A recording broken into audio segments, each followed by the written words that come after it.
ಎಚ್ಚೆತ್ತ ಸ್ಥಿತಿಯಲ್ಲಿರುವುದು ಎಷ್ಟು ಮುಖ್ಯ? ಅಂದರೆ ಅಲರ್ಟ್ನೆಸ್ ಅಂತೀವಿ ಇಂಗ್ಲೀಷ್ನಲ್ಲಿ, ಕರೆಕ್ಟಾ? ಯಾವಾಗಲೂ ಎಚ್ಚೆತ್ತ ಸ್ಥಿತಿಯಲ್ಲಿ ನಾವು ಇರಬೇಕಾಗ್ತದೆ. ಇಲ್ಲದೆ ಇದ್ರೆ ತುಂಬ ಕಷ್ಟ. ಈಗ ಯಾವುದೋ ಬಸ್ ಸ್ಟ್ಯಾಂಡಲ್ಲಿ ಓಡಾಡ್ಬೇಕಾರೆ ಬ್ಯಾಗ್ ಯಾರು ಕತ್ಕೊಂಡ್ಬಿಡ್ತಾರೆ, ಕಿತ್ಕೊಂಡ್ಬಿಡ್ತಾರೆ, ಎಚ್ಚರಿಕೆ ಅಂತ ಆಗ್ತಾರೆ. ಆದರೆ ಗೊತ್ತಿಲ್ಲ ನಮಗೆ ಜೀವನದಲ್ಲಿ ಹೇಗೆ ಹೇಗಾಗುತ್ತೆ, ಏನೇನು ಆಗ್ತಾ ಇದೆ. ಪೇಪರಲ್ಲಿ ನೋಡಿದ್ರೆ ಏನೇನು ಆ, ಮದುವೆಗೆ ಯಾರೋ ನೆನ್ನೆ ನೋಡ್ತಾ ಇದ್ದೆ, ಎಂಗೇಜ್ಮೆಂಟ್ ಆಗಿದೆ, ಆ ಹುಡುಗಂದು 1 ಕೋಟಿ ಇಸ್ಕೊಂಡು ಈ ಹುಡುಗಿ ಬಾಯ್ ಫ್ರೆಂಡಿಗೆ ಕೊಟ್ಟು ಆಮ್, ಆ, ಆ, ತಾನು ಆ ಹುಡುಗನ ಮದುವೆ ಆಗ್ಬೋ ಹುಡುಗನ ಕೊಲೆ ಮಾಡಿಸಿದ. ಏನೇನು ನಡೆಯುತ್ತಪ್ಪ ಈ ಪ್ರಪಂಚದಲ್ಲಿ. ಆದರೂ ನಮ್ಮ ಎಚ್ಚರಿಕೆ ನಾವು ಇರಬೇಕು. ಆ ಪೂರ್ತಿ ಒಂಥರ ಸಂಪೂರ್ಣವಾಗಿ 100% ಯಾರನ್ನೂ ನಂಬಕ್ಕಾಗ್ತಾ ಇಲ್ಲ ಇತ್ತೀಚಿನ ದಿನಗಳಲ್ಲಿ. ಅದಕ್ಕೆ ಈ ವಿಷಯದ ಬಗ್ಗೆ ಸ್ವಲ್ಪ ಮಾತಾಡೋಣ ಅಂತ ನಮ್ಮ ಆನ್ಲೈನ್ ಸ್ಟೂಡೆಂಟ್ಸ್ ಎಲ್ಲ ಹೇಳಿದ್ದೀನಿ. ಓಕೆ. ವಿಕಾಸ್, ಎಲ್ಲರನ್ನೂ ಮಾತಾಡಿಸಿ ನೀವೇ ಮಾಡರೇಟ್ ಮಾಡಿಬಿಡಿ. ಈ ಎಚ್ಚೆತ್ತ ಸ್ಥಿತಿಯಲ್ಲಿರುವುದು ಎಷ್ಟು ಮುಖ್ಯ ಅಂತ ಎಲ್ಲರಿಗೂ ಅರ್ಥ ಮಾಡಿಸಿ. ನಮಸ್ತೆ ಸರ್. ನಮಸ್ತೆ ಎಲ್ಲರಿಗೂ ವೀಕ್ಷಕರಿಗೆ ಹಾಗೂ ಜಯಪ್ರಕಾಶ್ ನಾಗ್ತೇಳಿ ಯೂಟ್ಯೂಬ್ ಚಾನಲ್ಗೆ ಆತ್ಮೀಯ ಸ್ವಾಗತವನ್ನು ಕೊಡ್ತಾ ಇದ್ದೀನಿ. ಇವತ್ತು ನಮ್ಮ ಜಯಪ್ರಕಾಶ್ ನಾಗ್ತೇಳಿಯ ಮಾರ್ಗದರ್ಶನದ ತರಬೇತಿಯ ನಮ್ಮ ತರಗತಿನಲ್ಲಿ ನಮ್ಮ ಸ್ನೇಹಿತರಿದ್ದಾರೆ. ಯಾರಿರ್ಬೋದು, ಆನಂದರ್ ಇರ್ಬೋದು, ಸುದರ್ಶನ್ ಇರ್ಬೋದು, ಹಾಗೇನೆ ಪಾಂಡುರಂಗ್ ಅವರು ಹುಬ್ಬಳ್ಳಿಯಿಂದ ಇದ್ದಾರೆ. ಹಾಗೆ ಕೆಲವರು ಇನ್ನು ಆಫ್ಲೈನಲ್ಲಿ ಇದ್ದಾರೆ, ಆನ್ಲೈನಿಗೆ ಬರೋರು ಇದ್ದಾರೆ. ಖಂಡಿತವಾಗಿ ಇವತ್ತು ನಮಗೆ ಒಂದು ವಿಷಯನ ಕೊಟ್ಟಿದ್ದಾರೆ. ಮಾತುಗಾರಿಕೆಯಲ್ಲಿ ಮಾತಾಡಬೇಕು, ಆ ವಿಷಯದ ಚರ್ಚೆ ಮೇಲೆ ಮಾತಾಡಬೇಕು ಅಂತ ತುಂಬಾ ಅದ್ಭುತವಾದ ವಿಷಯ ಅಂತಲೇ ಹೇಳ್ಬೋದು. ನಮಗೆ ಪ್ರತಿಯೊಂದು ಹೆಜ್ಜೆ ಇಡಬೇಕು ಅಂದ್ರೆ ಎಚ್ಚೆತ್ತ ಸ್ಥಿತಿಯಲ್ಲಿರುವುದು ಎಷ್ಟು ಮುಖ್ಯ ಅಂದ್ರೆ ಅಲರ್ಟ್ನೆಸ್, ಆಮೇಲೆ ಮೈಂಡ್ಫುಲ್ನೆಸ್ ಅಂತ ಅದು ವಿಚಾರದಲ್ಲಿ ನಾವು ಯಾವುದೇ ಕ್ಷೇತ್ರದಲ್ಲಿ ಇರ್ಬೋದು. ಯಾಕೆಂದ್ರೆ ನಾವು ಏನಾದ್ರು ಒಂದು ಅಪಘಾತದ ಕ್ಷೇತ್ರಕ್ಕೆ, ಅಪಘಾತದ ಒಂದು ರಸ್ತೆ ವಿಚಾರದಲ್ಲಿ ಅಪಘಾತಕ್ಕೆ ಅಲರ್ಟ್ನೆಸ್ ಇಲ್ಲ ಅಂತಂದ್ರೆ ಎಷ್ಟು ಅಪಘಾತಗಳಾಗ್ತದೆ. ಅದ್ರ ಕಡೆಗೆ ನಾವು ಎಷ್ಟು ತ್ವರಿತವಾಗಿ ನಾವು ಮುನ್ಸೂಚನೆ ತಗೊಂಡು ಅಲ್ಲಿ ಅಂದ್ರೆ ಅಪಘಾತ ಆಗದೇ ರೀತಿಯಲ್ಲಿ ನಾವು ಹೇಗೆ ಎಚ್ಚೆತ್ಕೊಳ್ಬೇಕಾಗ್ತದೆ ಅನ್ನೋದ ಒಂದು ಉತ್ತಮ ನಿರ್ಧಾರ ಕೊಡ್ಕೊಳ್ಬೇಕಾಗ್ತದೆ, ಸ್ಪಷ್ಟನೆ ಇರಬೇಕಾಗ್ತದೆ. ಹಾಗೆ ಈ ವಿಚಾರದಲ್ಲಿ ಮೊದಲನೇದಾಗಿ ನಮ್ಮ ಸುದರ್ಶನ್ ಮಾತಾಡೋರಿದ್ದಾರೆ. ಸುದರ್ಶನ್, ನಮಸ್ತೆ, ಮಾತಾಡಿ. ನಮಸ್ಕಾರಗಳು ಸರ್. ಆ ಹೌದು ಸರ್, ಎಚ್ಚೆತ್ತ ಸ್ಥಿತಿಯಲ್ಲಿರೋದು ಪ್ರತಿಯೊಬ್ಬರಿಗೂ ಪ್ರತಿಯೊಂದು ಕ್ಷಣನೂ ಬಹಳ ಮುಖ್ಯ. ಆಕ್ಚುಲಿ ಎಚ್ಚೆತ್ತ ಸ್ಥಿತಿಯಲ್ಲಿ ಪ್ರತಿಯೊಂದು ಕ್ಷಣನೂ ಪ್ರತಿಯೊಬ್ಬರು ಇರ್ಬೇಕಾಗತ್ತೆ.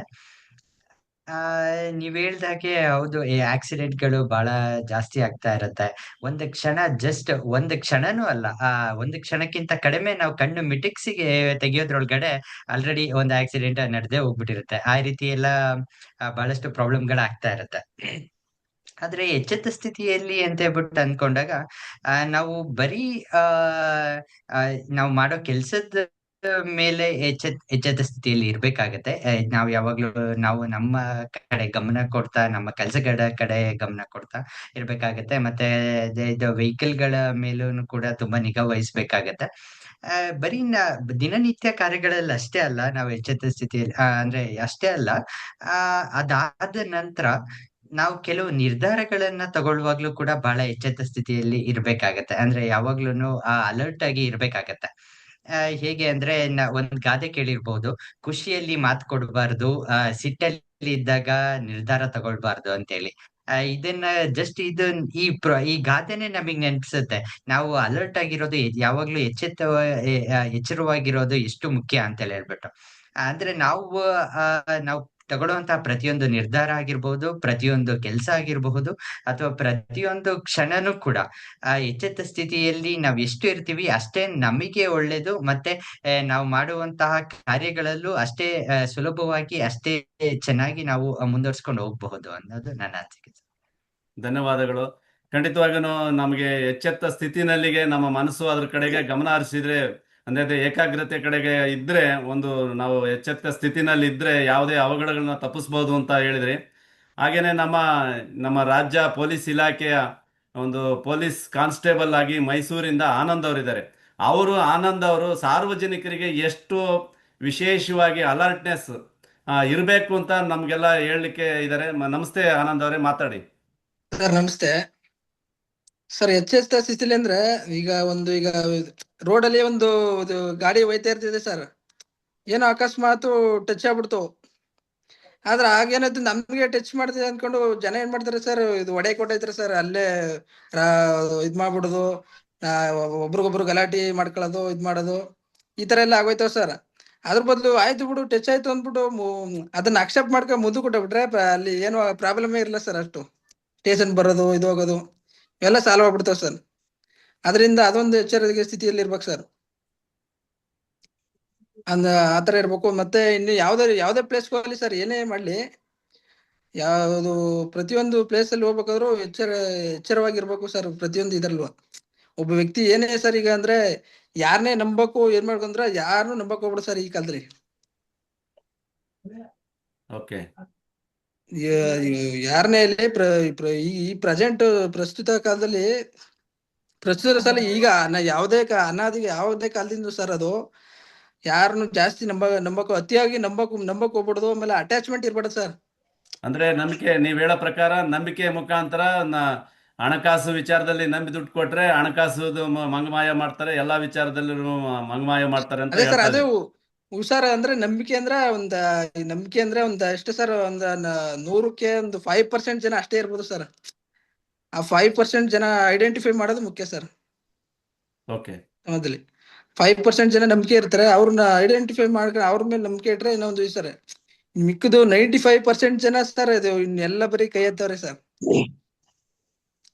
ಏನು ಈಗ ಹಣಕಾಸು ವಿಚಾರ ಆಗಿರ್ಬೋದು, ಯಾವುದೇ ವಿಚಾರ ಏನೇ ಆಗಿರ್ಬೋದು, ಪ್ರತಿಯೊಂದು ಇದ್ರಲ್ಲೂ ಹಂಗೆ ಸರ್ ಬಂದಿರೋದು ಸರ್. ಈಗ್ಲಿಂದಲೇ ಅದು ಆಗ್ಲಿಂದನು ಅದೇ ರೀತಿ ಮುಂದುವರ್ಕ ಹೋಯ್ತೇ ಇದೆ ಸರ್ ಅದು. ಓಕೆ. ಸರ್ ಓಕೆ, ಖಂಡಿತ ಧನ್ಯವಾದ. ನೀವು ಪೊಲೀಸ್ ಇಲಾಖೆಗಿದ್ದು ಸಾರ್ವಜನಿಕರಿಗೆ ಯಾವ್ಯಾವ ಕ್ಷೇತ್ರದಲ್ಲಿ ತುಂಬ ಅಲರ್ಟ್ನೆಸ್ ಆಗಿರಿ ಅಂತ ಹೇಳ್ತಾ ಇದ್ದೀರಾ. ಹಾಗೆ ನಮ್ಮ ಹುಬ್ಳಿಯಿಂದ ಪಾಂಡುರಂಗ ಅವರು ಇದ್ದಾರೆ. ನಮಸ್ತೆ ಪಾಂಡುರಂಗ ಅವರೇ, ನೀವು ಎಚ್ಚೆತ್ತ ಸ್ಥಿತಿಯಲ್ಲಿ ಇರೋದಕ್ಕೆ ಎಷ್ಟು ಮುಖ್ಯ ಅಂತ ಹೇಳ್ತೀರಾ? ಈ ಶುಭ ಸಂಜೆಯಲ್ಲಿ ಚರ್ಚಾ ವಿಷಯಗಳೆಲ್ಲ ಭಾಗವಹಿಸುವಂತ ತಮಗೆಲ್ಲರಿಗೂ ಈ ಶುಭ ಸಂಜೆ ವಂದನೆಗಳನ್ನು ಹೇಳುತ್ತಾ, ಇವತ್ತಿನ ಚಾಪ್ಟರ್ ಎಚ್ಚೆತ್ತ ಸ್ಥಿತಿಯಲ್ಲಿ ಇರುವುದು ಎಷ್ಟು ಮುಖ್ಯ ಅಂತ. ಅಂದ್ರ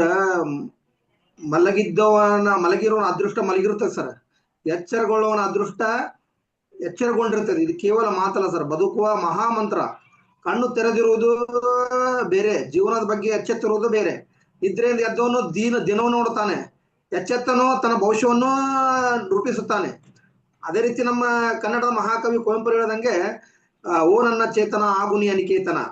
ಅಂದ್ರೆ ನಮ್ಮ ಚೇತನ ಯಾವತ್ತೂ ಜಾಗೃತವಾಗಿರ್ಬೇಕು, ಹೊಸ ಚಿಂತನೆಗೆ ಹೊಸ ಸತ್ಯಕ್ಕೆ ಸದಾ ತೆರೆದಿರ್ಬೇಕು. ರಾಷ್ಟ್ರಕವಿ ಅವರಂತ ಕಾವ್ಯಗಳಲ್ಲಿ ಜೀವನ ಅಂದ್ರೆ ನಿರಂತರ ಜಾಗೃತಿ, ಹುಡುಕಾಟ ಮತ್ತು ಬೆಳವಣಿಗೆ ಎಂಬ ಸಂದೇಶ ಅಡಗಿದೆ. ಬದುಕು ನಿಲ್ಲಬಾರದು, ಚಿಂತನೆ ಮಂಕಾಗಬಾರದು ಅಂತ ಈ ಒಂದು ಕವಿತೆ ಮುಖಾಂತರ ಅವರು ಮಹಾಕವಿಗಳು ಹೇಳ್ತಾರ. ಒಂದ್ಸಲ ಯೋಚಿಸಿ ನೋಡ್ರಿ ಸರ್, ರೈಲು ಹಳಿಯಿಂದ ತಪ್ಪಿಸುವ ಒಂದು ಕ್ಷಣದ ಒಂದು ಹಳೆಯಿಂದ ತಪ್ಪಿಸ್ಬೇಕಾದ್ರೆ ಒಂದು ಕ್ಷಣದ ಒಂದು ಅಜಾಗರೂಕತೆಯಿಂದ, ಅದೇ ರೀತಿ ಒಂದು ವಾಹನ ಅಪಘಾತದಲ್ಲಿ ಪಾರಾಗುವುದು ಕೂಡ ಒಂದು ಕ್ಷಣದ ಒಂದು ಅಲಕ್ಷ್ಯತನದಿಂದ. ಜೀವನ ಸೋಲು ಅನೇಕ ಬಾರಿ ನಾವು ಒಂದು ಕ್ಷಣದ ಎಚ್ಚರದ ಕೊರತೆಯಿಂದ ನಾವು ಜೀವನವನ್ನು ಕಳ್ಕೊಂತೀವಿ ಸರ್. ಆದ್ರಿಂದ ಎಚ್ಚರವೇ ರಕ್ಷಣಾ, ಎಚ್ಚರವೇ ಸಾಧನ, ಎಚ್ಚರವೇ ಯಶಸ್ಸಿನ ಮೊದಲ ಹೆಜ್ಜೆ ಅಂತ ನಾ ಈ ಸಂದರ್ಭ ಹೇಳಕ್ ಇಷ್ಟಪಡ್ತೇನೆ ಸರ್. ಅದೇ ರೀತಿ ಈಗ ನಾವು ಶಿವವನ್ನು ಕಾಡಿನಜನರಾಗಿಸಿದ ಅದರ ಗಾತ್ರವನ್ನು ನೋಡಲ್ಲ ಸರ್, ಅದರ ಎಚ್ಚರ. ಅದೇ ರೀತಿ ಮೇಲ್ಗಡೆ ಗರುಡ, ಆಕಾಶ ಮೇಲೆ ಗರುಡ ಹಾರ್ತಾ ಇದೆ, ಅದರ ರೆಕ್ಕೆಗಳು ಕಾಣಾಗಿಲ್ಲ ನಮ್ಗೆ. ಆದ್ರ ಅದಕ್ಕೆ ನಾವು ಆಕಾಶದ ಅಧಿಪತಿಯನ್ನು ಎದಕ್ಕಂತೀವಿ ಅಂದ್ರೆ ಅದರ ಹದ್ದಿನ ಕಣ್ಣಂತ ದೃಷ್ಟಿ ಅದರ ಎಚ್ಚರವಾಗಿರ್ತೈತಿ. ಅದ್ರ ಸಂಬಂಧ ನಾವು ಅದಕ್ಕೂ ಆಕಾಶದ ಒಂದು ಅಧಿಪತಿ ಅಂತೀವಿ ಸರ್. ಅದೇ ರೀತಿ ಮನುಷ್ಯನನ್ನು ಮಹಾನ್ ಮಾಡೋ ಶಕ್ತಿ ಯಾವ್ದಂತಂದ್ರೆ ಅವನ ಜಾಗೃತಿ ಸರ್. ಆಮೇಲೆ ಅವನಲ್ಲಿರುವ ಎಚ್ಚರ. ಇಂದಿನ ಯುಗದೊಳಗ ಅವಕಾಶಗಳು ಬಾಗಿಲು ತಟ್ಟೋದಿಲ್ಲ ಸರ್, ಎಚ್ಚೆತ್ತ ಮನಸ್ಸು ಆ ಅವಕಾಶಗಳನ್ನು ಗುರುತಿಸುತ್ತದೆ. ಆದ್ರಿಂದ ಇಂದಿನ ಈ ಮಹತ್ವದ ವಿಷಯದ ಕುರಿತು ನಮ್ಮ ಚಿಂತನೆ ಯಾವಾಗಲೂ ನಾವು ಆರಂಭಿಸಬೇಕು, ಯಾವಾಗಲೂ ಎಚ್ಚೆತ್ತರವಾಗಿರ್ಬೇಕು. ಎಚ್ಚೆತ್ತ ಜೀವನ ನಮಗ ಮುಂದೊಂದು ನಮ್ಮ ಜೀವನಕ್ಕೊಂದು ಒಳ್ಳೆಯ ಸುಗಮ ಒಂದು ಕೊಡ್ತೈತಿ, ಒಂದು ಆದಿಯನ್ನು ಕೊಡ್ತೈತಿ ಅಂತೇಳಿ ಈ ಕ್ಷಣದೊಳಗ ನಾ ಹೇಳಕ್ ಇಷ್ಟಪಡ್ತೇನೆ ಸರ್. ಇಷ್ಟು ಹೇಳಿ ನನ್ನ ಮಾತುಗಳನ್ನು ಮುಗಿಸುತ್ತೇನೆ ಸರ್. ಖಂಡಿತವಾಗಿ ಧನ್ಯವಾದಗಳು. ಒಳ್ಳೆ ವಿಚಾರದಲ್ಲಿ ಹೇಳಿದಿರಿ. ಕ್ಷಣ ಕ್ಷಣಕ್ಕೂ ನೀವು ಎಚ್ಚರವಾಗಿರ್ಬೇಕು, ಅದು ಎಚ್ಚರವಾಗಿದ್ರೆ ಯಶಸ್ಸನ್ನು ಸಾಗ್ಬಹುದು ಅಂತ ಹೇಳ್ತಾ ಬಂದ್ರಿ. ಖಂಡಿತವಾಗಿಯೂ ವೀಕ್ಷಕರೇ ನೋಡಿದ್ರಲ್ಲ, ನಮ್ಮ ಸ್ನೇಹಿತರೆಲ್ಲ ಎಚ್ಚೆತ್ತ ಸ್ಥಿತಿಯಲ್ಲಿ ಯಾವ ರೀತಿ ಮಹತ್ವವನ್ನು ಪಡಿತೈತೆ, ನಾವು ಹೇಗೆ ಇರಬೇಕು, ನಮ್ಮ ನಿರ್ಧಾರ ಕೈಗೊಳ್ಬೇಕು ಅಂತಂದ್ರೆ ಆ ಎಚ್ಚೆತ್ತ ಸ್ಥಿತಿಗಳಲ್ಲಿ ನಿರ್ಧಾರವನ್ನು ಒಳ್ಳೆ ರೀತಿಯಲ್ಲಿ ತಗೊಂಡು ನಾವು ಯಶಸ್ಸನ್ನು ಸಾಧಿಸ್ಬೋದು ಅಂತ ಹೇಳಿದ್ರು. ಹಾಗೇನೆ ನಮ್ಮ ಜಯಪ್ರಕಾಶ್ ನಾಗ್ತೇಳಿ ಯೂಟ್ಯೂಬ್ ಚಾನಲಲ್ಲಿ ನೀವೇನಾದ್ರು ಕಾಮೆಂಟ್ ಮಾಡೋ ಮುಖಾಂತರ, ಲೈಕ್ ಮಾಡೋ ಮುಖಾಂತರ, ಶೇರ್ ಮಾಡೋ ಮುಖಾಂತರ ಸಬ್ಸ್ಕ್ರೈಬ್ ಮಾಡ್ಕೊಂತೀವಿ ಅಂತ ಹೇಳ್ತಾ ನಾನು 2 ಮಾತುಗಳನ್ನು ಮುಗಿಸ್ತಾ ಇದ್ದೀನಿ. ಧನ್ಯವಾದಗಳು, ನಮಸ್ಕಾರ.